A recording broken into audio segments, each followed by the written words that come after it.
Dear learners, नमस्कार। Doctor Alka Jain के short marketing management videos में आपका स्वागत है। इससे पहले की वीडियो में हम डिस्कस कर चुके हैं एक्सचेंज प्रोसेस, जिसे हमने सिर्फ 1 मिनट में आपके सामने रखने का प्रयत्न किया था। और आज के वीडियो में हम आपके सामने ला रहे हैं एक दूसरा important concept, need, wants and demand. हम इन्हें डिफाइन करेंगे और इनमें अंतर को समझेंगे। तो चलिए चलते हैं स्लाइड्स की तरफ। देखिए, इस स्लाइड में कॉटलर ने नीड्स, वांट्स और डिमांड्स को किस तरह डिफाइन किया है।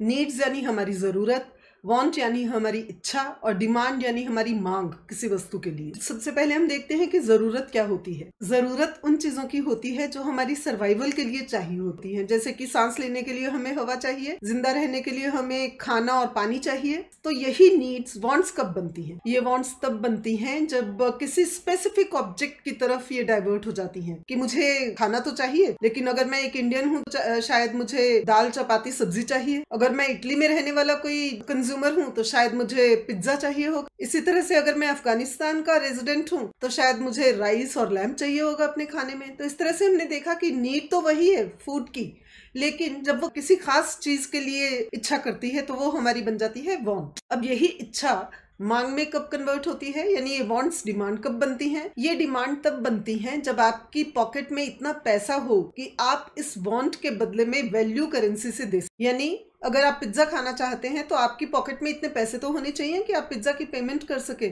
और अगर आप दाल सब्जी रोटी खाना चाहते हैं और किसी रेस्टोरेंट में जाते हैं तो भी आपके पास इतना पैसा होना चाहिए कि आप उस थाली की पेमेंट कर सकें। इस तरह से डिमांड का इशारा है हमारी पॉकेट की तरफ और नीड का इशारा होता है हमारी सर्वाइवल की तरफ। नीड वो है जो हमारी बेसिक जरूरतें हैं, वांट्स वो हैं जो हमारी एनवायरमेंट रिलेटेड जरूरतें होती हैं, और डिमांड्स वो हैं जो जरूरत को पूरा करने के लिए हमारी पेइंग कैपेसिटी को भी एक क्वेश्चन मार्क लगा दे कि आप पे कर सकते हो या नहीं मेरी प्रोडक्ट के लिए, तभी आप मेरे कंज्यूमर बन सकते। आइए देखें कि नीड, वांट और डिमांड का मार्केटर्स के लिए क्या फायदा होता है। बेसिकली हर मार्केटर की ये कोशिश होती है कि नीड को वांट में कन्वर्ट किया जाए और वांट को डिमांड में। डिमांड ही जनरली हर मार्केटर का टारगेट होता है और मैन्युफैक्चरर्स अपनी प्रोडक्ट या सर्विस के लिए ये डिमांड क्रिएट भी कर सकते हैं। मार्केटिंग कम्युनिकेशन के बहुत सारे टूल्स को यूज करके भी ये डिमांड जनरेट की जाती है। मार्केटर को ये ध्यान रखना चाहिए कि इससे पहले कि वो पोटेंशियल कस्टमर्स की डिमांड की तरफ ध्यान दे, उसे ये देखना होगा कि बेसिक नीड है तो क्या वाकई यहाँ पे वांट भी है मेरी इस प्रोडक्ट की।